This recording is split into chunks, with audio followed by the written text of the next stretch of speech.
Des montres haut de gamme au prix vertigineux. Dans la vitrine, il ne reste plus que des étiquettes. À l'intérieur, boutique dévastée, présentoir brisé à coups de hache, à coups de masse. L'une d'entre elles gît encore sur le sol. Une attaque éclair menée par un commando d'une quinzaine de personnes, à 2 pas de la place Vendôme et du ministère de la Justice.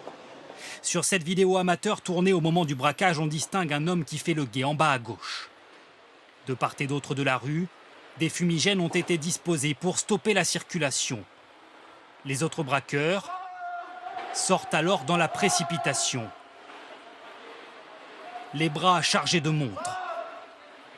Ils s'enfuient à pied dans la rue d'en face, sous les projectiles d'un riverain dépité. L'attaque n'a pas duré plus de 2 minutes, racontent les témoins médusés.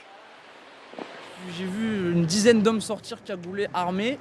Donc j'ai vite compris que c'était un braquage. Les gens, je pense, étaient plus stupéfaits qu'ils avaient peur en fait. Parce que voilà, c'est vrai que c'est étonnant quand même, rue de la Paix, en pleine journée, un braquage. Les gens, ils étaient bouche bée quoi.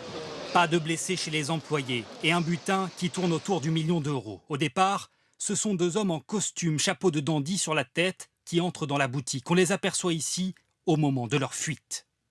Ils bloquent l'entrée pour permettre à leurs complices de s'introduire dans le commerce et de faire main basse sur les montres.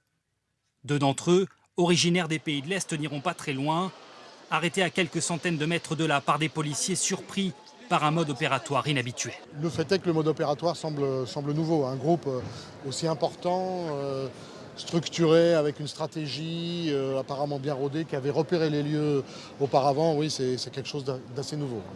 À la recherche d'indices, les enquêteurs ont récolté toutes les poubelles du quartier, car dans leur fuite, les malfaiteurs ont tenté de brouiller les pistes. Ils avaient 2 tenues sur eux, la première avec laquelle ils se sont exposés.